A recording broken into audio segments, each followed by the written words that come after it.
अस्सलाम वालेकुम। मैं हूं फैसल मोहम्मद और आप देख रहे हैं हमारा analytical channel news of Faisal Mohammad. आज भी कुछ बैनुल-अक़वामी ख़बरें थोड़ा सा हम अपना तज़किया देने की कोशिश करेंगे और साथ ही ये कि जो कुछ पाकिस्तान में हो रहा है उस पर भी हम आपसे थोड़ा सा इस पर कुछ खुलासा कर लेंगे ख़बरों का।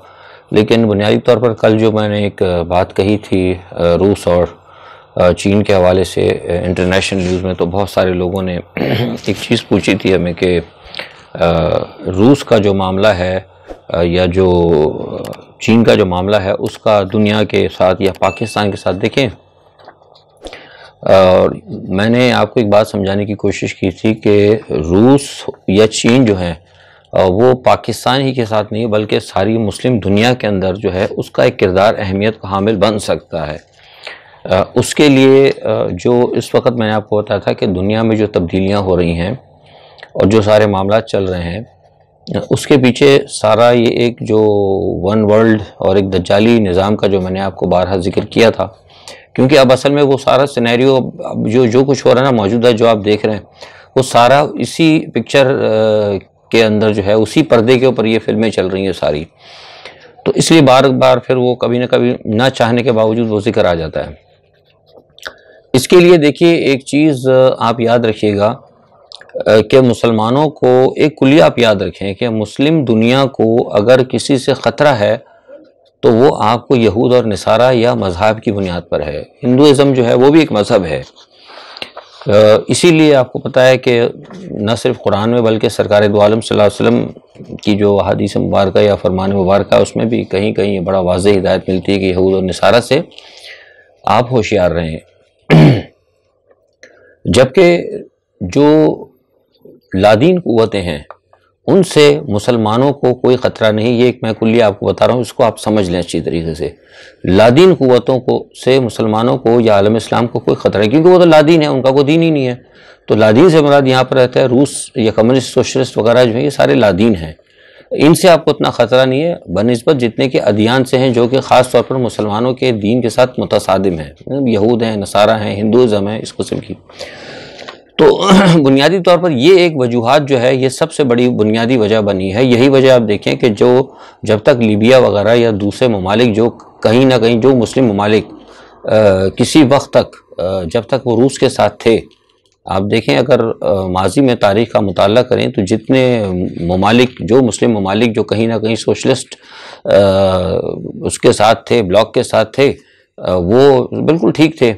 लेकिन जैसे ही वो जब ये सोशलिस्ट ब्लॉक ख़त्म हुआ है और जब वो अलहदा हुए हैं या सोशलिस्ट ब्लॉक की मौजूदगी के दौरान भी अगर वो अलहदा हुए हैं रशिया से, तो फिर आपने देखा जब वो कैपिटलिज़म या मगरब की तरफ आए तो फिर उन मुस्लिम ममालिकों का क्या हुआ। इवन वो अब ममालिक अब तो जो गैर मुस्लिम ममालिक हैं उनका भी आप देखें जो अमेरिका के साथ जो गए हैं उन ममालिक का क्या हाल हुआ। तो बुनियादी तौर पर ये एक सबसे बड़ा कुल है फार्मूला जो मुस्लिम दुनिया को देखना होगा कि हमारा जो है क्लैश अगर हमें अल्लाह ताला ने अगर कहा है ख़ास तौर पर यहूद नसारा से हवाले से, तो उसका मतलब ये कि फिर हमें अपनी तमाम खारजा पॉलिसियाँ जो हैं या जितनी भी इंटरनल या एक्सटर्नल पॉलिसियाँ हैं हमें मुसलमान मुल्कों को कम से कम इस चीज़ को मद्देनज़र रख के बनानी होगी। लेकिन हम ऐसा नहीं कर रहे। उसकी वजह है अब आप ये देखिए जो कुछ पाकिस्तान के साथ हुआ, पाकिस्तान को क्यों हटा दिया इन्होंने। अभी ये जो हुआ है अब पाकिस्तान को हटाया, इन्होंने रूस से हटाया, पाकिस्तान को चाइना से हटाया।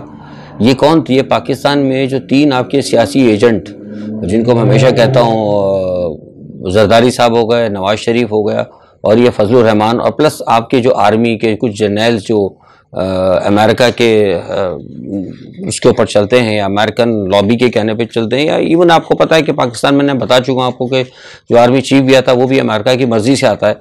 तो जाहिर सी बात है कि फिर वो उनका एक नेक्सस है, 3 का ये ट्रायंगुलर था और एक आर्मी चीफ या जो भी फौज के 2-3 लोग थे उन्होंने मिलकर अमेरिका ने जब उनको कहा तो उन्होंने खान की हुकूमत पलट दी और पलटने के बाद वो आपको दूर लेके चले गए।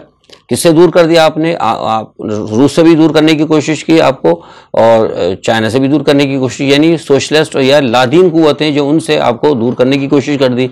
और आपको करीब किसके किया उन्होंने? यहूद और नसारा के। क्यों कर रहे हैं यहूद और नसारा? क्योंकि यहूद और नसारा आपको ताबे करना चाहते हैं। ये मैं आपको इसलिए समझा रहा हूँ कि आप इसका इस्लामिक पस मंज़र भी समझे। मतलब सिर्फ जो लोग कहते हैं ना कि भाई वो खान की बात नहीं कर रहा, मैं अलहदा बात करूँ, इसका आप एक इस्लामी जो पस मंज़र है ना उसको भी आप समझे। बुनियादी तौर पर आपको यानी कि यहूदियों के साथ और नसानियों के साथ आपको करीब किया जा रहा है और आपको मजबूर किया जा रहा है कि आप अपनी पावर शेयरिंग करना है, जो कुछ भी करना है आपने इनके साथ चलना है, दज्जाली कुव्वतों के साथ चलना है और आज से आपने इन्हीं को फॉलो करना है। तो अब ये सारा जो सूरत हाल है, अब ये खेल अब क्लियर होता चला जा रहा है।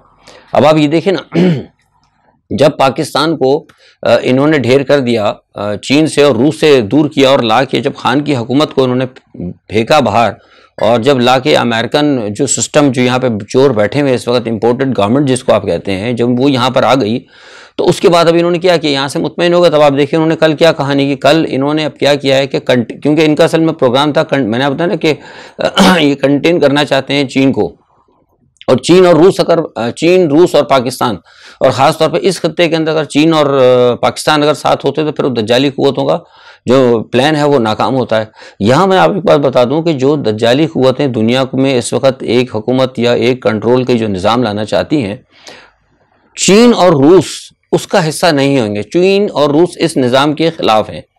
अब इसको आप समझने की कोशिश करें, ये मैं आपको हक़ायक़ के हवाले से बता रहा हूँ, ये मेरा तज़किया नहीं है। चीन और रूस जो है ना इस निज़ाम के ख़िलाफ़ हैं, जबकि वो ये चाहते हैं कि जो दज्जाली निज़ाम है वो ये चाहते हैं कि कहत के ज़रिए, जंगों के ज़रिए तमाम दुनिया की उन क़ुव्वतों को या उन बड़ी आबादियों को जो कि इस दज्जाली निज़ाम के मुखालिफ होंगे या जिनको वो समझते हैं कि वो कंट्रोल नहीं कर पाएंगे, उनको वो ये ख़त्म करना चाहते हैं या एलिमिनेट करना चाहते हैं। अब वो जंगों के ज़रिए भी होगा, बड़ी जंगों के ज़रिए भी होगा, कहत के ज़रिए भी होगा, कुछ बीमारियाँ भी होंगी, कुछ वायरसेस भी आएंगे।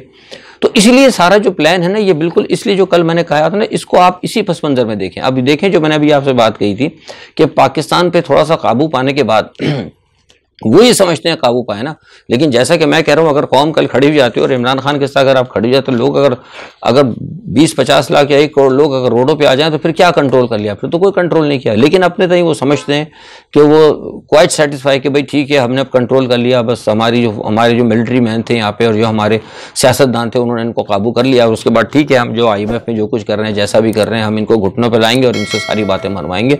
वो अपने तय ये मुतमईन हैं। और इसी इत्मीनान के बाद उन्होंने अब क्या किया कि अपने पैर आगे फैलाना शुरू किए। अब अमेरिका ने नेपाल के ऊपर आकर जनाब वो एक SPP होता है, शेयरिंग ऑफ स्टेट होती है, पार्टनरशिप प्रोग्राम होता है, SPP जिसको कहते हैं, उसके तहत वो अब नेपाल पर दबाव डाल रहे हैं। बिल्कुल इसी तरह का भाई आप अमेरिका के साथ जो है वो करें, और वो क्यों कर रहे हैं, चाइना को कंटेन करने के लिए, क्योंकि अमेरिका का प्रोग्राम ये है कि जब इधर पाकिस्तान को ही कंट्रोल कर लेंगे, पाकिस्तान से एयर स्पेस वगैरह लेंगे, गल्फ कंट्री सारा उनके साथ मौजूद है। नेपाल के अंदर अगर मिल जाता है तो नेपाल के अंदर भी अमेरिका जो अपनी फ़ौज उतार देगा, तो आप ये करेंगे कि कंटेनमेंट ऑफ चाइना का जो प्रोग्राम है वो पूरा हो जाएगा। तो बारहा जो मैं यकीन करें, जो पिछले वीलॉग्स में कहता था कि जो कुछ भी होगा बैरून दुनिया के अंदर उसके असरात पाकिस्तान पर होंगे और कहीं ना कहीं पाकिस्तान में उसको इस्तेमाल किया जाएगा। अभी देखिए, अब जो कुछ हमारी फ़ौज ने किया आपको पता है, अभी अब ढकी छुपी बात तो नहीं है। आज आपने देखा होगा, सुबह ही मुझे पता लग गया था कनाडा में जो हुआ है, लेकिन हमने कल इस पर बात नहीं की थी क्योंकि फिर वो बात आ जाती है। वो अब तो वीलॉग भी आ गए हैं लोगों के, इसके ऊपर वीडियो भी आ गई है। पार्लियामेंट में जो खाया बाजवा के साहब, तो बहुत सारे लोगों ने आज मुझसे पूछा कि क्या भाई कनाडा की पार्लियामेंट को हक़ पहुंचता है कि वो पाकिस्तान आर्मी के दौरों पर या इनके ऊपर। मैंने देखिए बात सुने, तो यहाँ मैंने कहा मैं अपने वीलॉग में इसकी वजाहत करूँगा।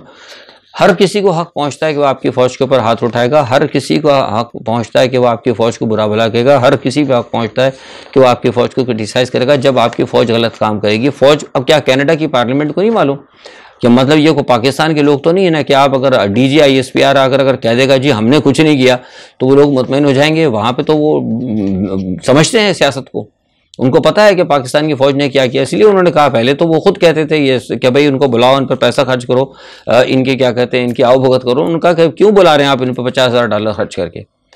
तो सवाल ये पैदा होता है कि ये सारी चीज़ें जो ना ये हमारे अब लोगों को देखने की हैं। अब मैं जो सीनियर, मैं जब भी हमेशा कहता हूँ कि मेरा जब कहने का मकसद होता है, मैं पूरी फ़ौज को नहीं कहता, फ़ौज के चंद जो लोग हैं जिन्होंने जो अमेरिका की जिस तरह ही हमारे सारे सियासतदान सारे तो ख़राब नहीं है ना, लेकिन 3-4 हैं, बाकी हैं 2-4 ये छोटे मोटे जो सतही सतह पर या सूबाई सतह पर जो हैं, मतलब वो उनको तो उनकी तो इतनी पहुंच ही नहीं है।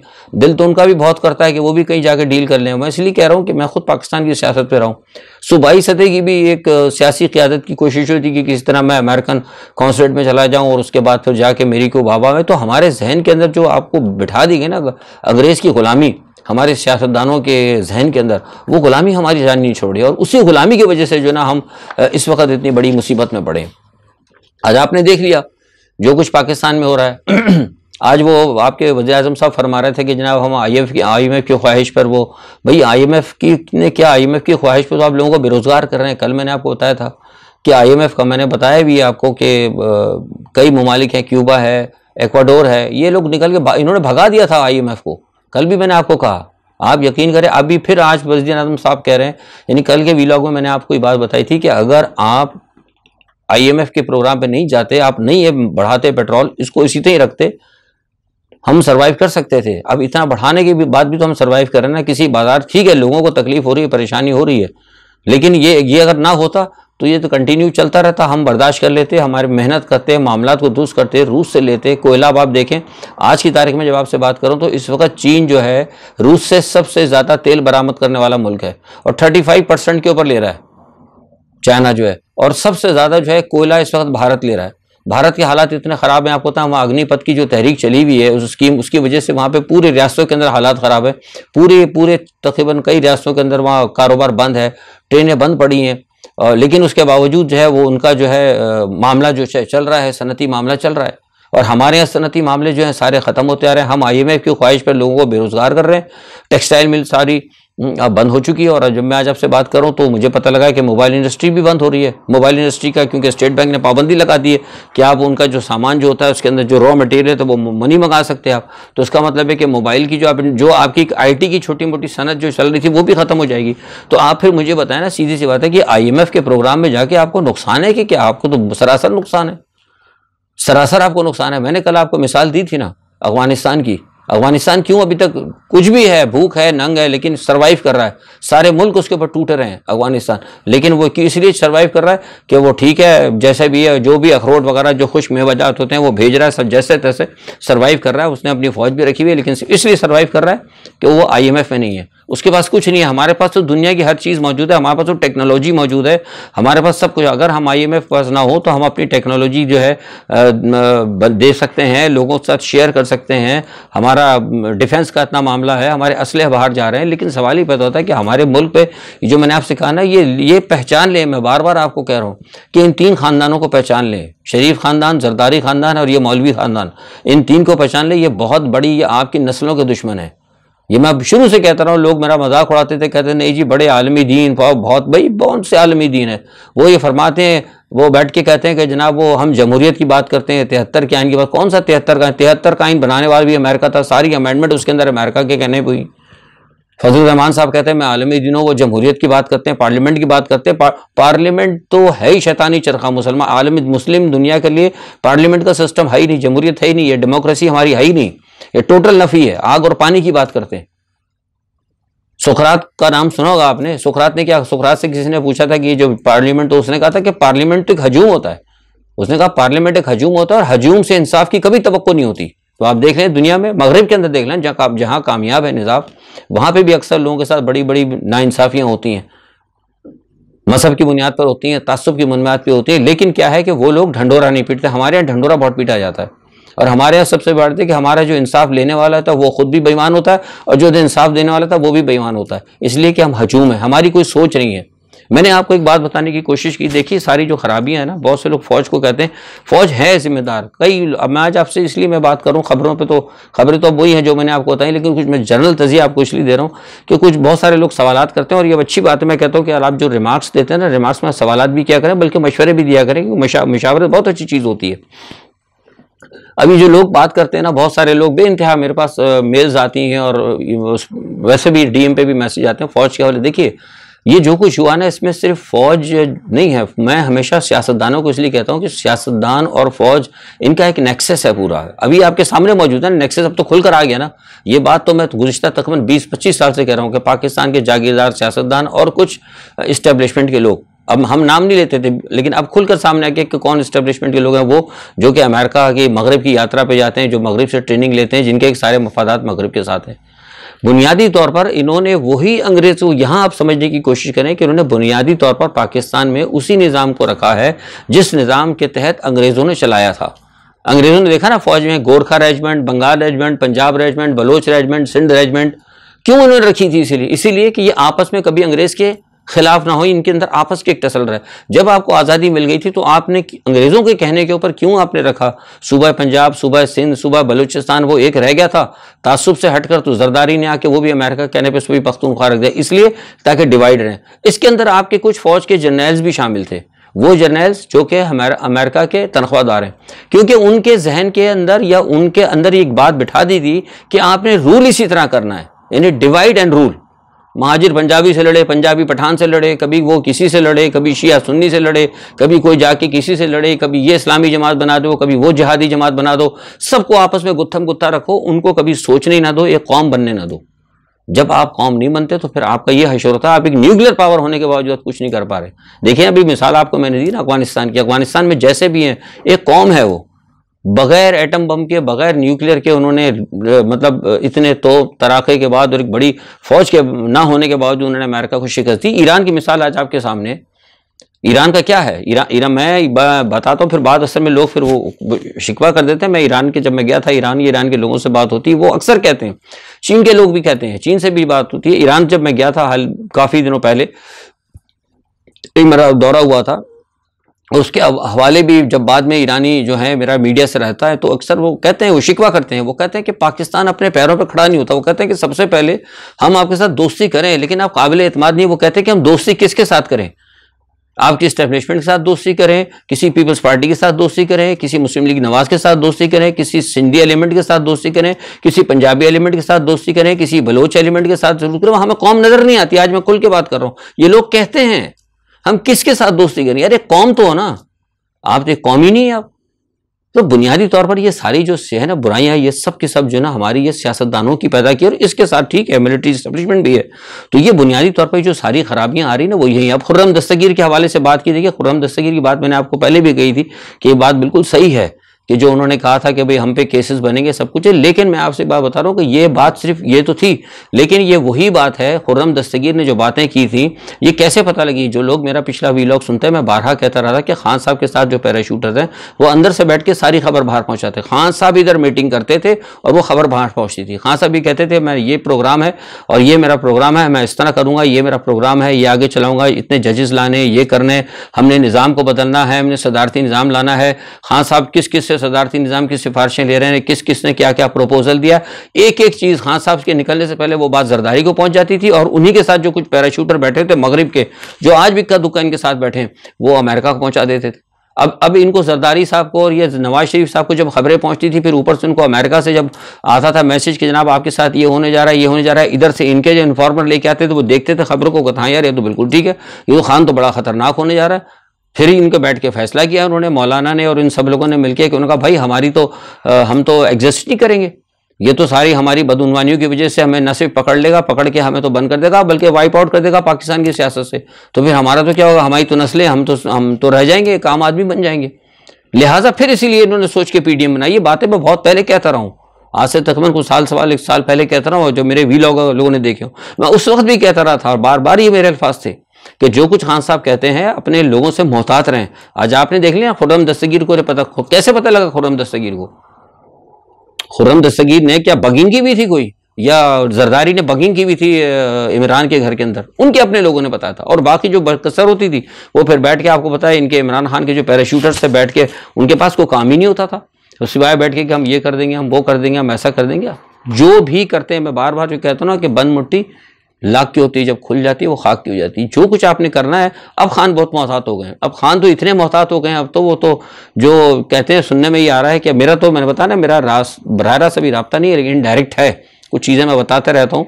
और अभी जो परसों मैंने एक तकरीर के हवाले से बात की थी, अल्हम्दुलिल्लाह जो मैसेज मैंने इनको भेजा था वो कन्वे हो गया था। और आपने देखा कि खान ने कोई हार्ड बात नहीं की, लेकिन सवाल ये पता था कि अब हार्ड बात करने का टाइम नहीं है, अब हार्ड कदम उठाने का टाइम है।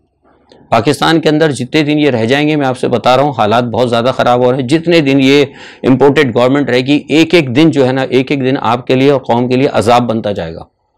जो हालात ख़राब हो रहे हैं वो लोग कह रहे हैं। अब एक साहब मुझसे पूछ रहे थे, बड़े पढ़े लिखे वो भी एक हैं, वो कह रहे हैं जी फैसल साहब क्या होगा, एंकर थे वो भी आजकल एंकरिंग नहीं करते, तो आजकल वो उन्होंने अपना नहीं है टेलीविज़न पे, तो बड़े मशहूर एंकर थे, वो कहने लगे मुझसे कि ये क्या होगा, इसका फिर हम क्या करेंगे। मैंने कहा जनाब होगा यही कि अगर आप कुछ नहीं करेंगे, कौम कुछ नहीं करेगी, तो फिर मैंने कहा अपने घरों में अपने लोगों को मरता हुआ देखेंगे और अपने दरवाज़ों पर लोगों को लुटता हुआ भी देखेंगे। कि आप बाहर निकाल, आप खड़े होंगे, आपका कोई भाई बेटा खड़ा हो, कोई आके उसको मार के चले जाएगा, बटवा छीन के ले जाएगा, घरों के अंदर लोग भूखे मरेंगे, फाके से मरेंगे, ये हो आप देखेंगे। ना निकलेंगे अगर लोग निकलेंगे। अब आप देखें बेल्जियम जहाँ की मैं बात कर रहा हूँ, इंग्लैंड के अंदर जरा सी महंगाई हुई है, आपको पता है कल पूरा बेल्जियम ब्रसल्स जो है यहाँ पे कैपिटल जो है, कल कैपिटल पूरा एयरपोर्ट हमारा बंद रहा है, इंटरनेशनल कोई फ्लाइट नहीं गई है। इंग्लैंड के अंदर बहुत बड़ा वो मुजाहरा हुआ है, सारे सिर्फ महंगाई के ऊपर, तो हुकूमत परेशान हो गई है। तो अगर आपके साथ तो इतना जुल्म हो रहा है, तो अब इंतज़ार लोगों को नहीं करना चाहिए कि खान हमें कॉल देगा। लोगों को चाहिए खुद बाहर निकले और निकल कर आए और सारे मामलात को देखें। जितने हालात ख़राब हो रहे हैं इसके ऊपर आपको देखना पड़ेगा। और दूसरा, मैंने आपको इलेक्शन कमीशन के हवाले से बताया था, इलेक्शन कमीशन का मैं बार बार कहता रहा हूँ कि इलेक्शन कमीशन जो है फैसला जो है महफूज कर चुका है, वो फैसला खान साहब के लिए अच्छा नहीं हुआ, लेकिन बहरहाल देखते हैं जो कुछ भी है। लेकिन ये मैं बता दूं कि ममनूआ फंडिंग जो है ये इसके ऊपर पार्टी कम से कम बैंड नहीं हो सकती, लेकिन खान साहब के लिए बहरहाल परेशानी हो जाएगी। और अब देखें बारिशें हो रही हैं, इतना पानी आनी बह रहा है, आप देखा, मुझे कल देखा सैलाब की सी सूरत हाल है, तो क्यों नहीं भाई डैम बनाया। खान साहब तो डैम बना रहे थे ना, अभी आप देखें इन्होंने पहले पैर रोना शुरू कर दिया। गवर्नमेंट आई, इन्होंने अरले तरलों पे पैसा करना शुरू कर दिया, IMF के पास चले गए, सारे प्रोग्राम रोक दिए इन्होंने, और आपकी जो डैमों का काम था वो भी रुक गया, मैं बता रहा हूँ। और आपको याद होगा कि अगर ये डैम होते तो पाकिस्तान के अंदर खुशहाली के लिए इतनी प्रॉब्लम ना होती, लेकिन अभी भी नहीं। और आपको शायद पता होगा कि कल KPK में बलूचिस्तान में जितनी बारिश हुई, सारा पानी ज़ाया हुआ है। तो अगर डैम बना ली जाते, लेकिन डैमों को भी किसने रोका, कालाबाग डैम रोकने वाले ये पीपल्स पार्टी वाले, और यही कुछ लोग आपके KPK अपना असफंदियार और ये मौलाना फजलुर रहमान वाले, सारे यही लोग रोकने वाले। अब उसके बाद बाकी जो बचा, तो फिर उनसे वफादारी किसने कर दी, नवाज शरीफ साहब ने। आपको पता है नवाज शरीफ ने जाके उनको जब उसने कहा था, क्या नाम है, भारत के वज़ीर आज़म ने, तो इन्होंने कहा था कि आप यहाँ हम डैम नहीं बनाते। 15 साल तक की इन्होंने पाबंदी लगाई नवाज शरीफ ने भाषा डैम के ऊपर, कि 15 साल तक हम भाषा डैम नहीं बना सकते, उसको पाबंदी लगा दी। नतीजा क्या हुआ कि भारत को टाइम दिया गया कि वो किशन गंगा बना ले। जब वो किशन गंगा बना लेगा तो पाकिस्तान का तो पानी वैसे रुक रहा है, तकरीबन तैयार है किशन गंगा। तो जब मुल्क के अंदर ही आपके घर के अंदर लोग ऐसे गद्दार बैठे हों, तो फिर बताइए कि क्या करना होगा। ये कौम का काम है। फिर लोग कहते हैं गद्दारी, भाई गद्दारी के सर्टिफिकेट तो बटेंगे, जब काम हो गए गद्दारी के तो सर्टिफिकेट तो बनेंगे। और बहरहाल देखिए क्या होता है। IMF के हवाले से भी मैंने आपको बता दिया कि हमारा गला दबाने के चक्कर में अमेरिका में जो सफ़ीर हैं पाकिस्तानी मसूद खान, वो उन्होंने जाके अमेरिकी अहदेदार हैं, कल मुलाकात की क्रिस्टोफर विल्सन से, और उनके हाथ पैर जोड़े और कहा कि खुदा के वास्ते जनाब हमारे को दें। तो फिर उन्होंने यही कहा कि उन्होंने कहा ठीक है, जो हमारी शराइत हैं आप हमारी शराइत पे दें। उन्होंने कहा ठीक है जी, जो भी आप कहते हैं हम करने के लिए तैयार हैं। आप कहते हैं किसी को 1 साल की एक्सटेंशन देनी होगी, वो भी हम कर लेंगे। आप पता नहीं बाजवा एक्सटेंशन लेते हैं कि नहीं लेते, लेकिन ये तैयार हो गए, समझ गया। और जो कुछ उन्होंने कहा है वो हम करने के लिए तैयार हैं, लेकिन आप हमें पैसा दें, हमें ज़रूरत है। कौम तो जाए जहन्नम में, हमें ज़रूरत है इस IMF के हवाले से, ताकि हम जितनी जल्दी कौम कमज़ोर होगी, जितनी जल्दी कौम घुटनों पर गिरेगी, हम एक मालिक बनकर इनके सामने आएंगे और आपकी जो है हम ज़्यादा से ज़्यादा ताबेदारी करेंगे। आज के लिए इतना ही। इंशाअल्लाह कल जो भी सूरत हाल होती है इस पर अपना तज्ज़िया लेके हाजिर होंगे। अल्लाह हाफिज़।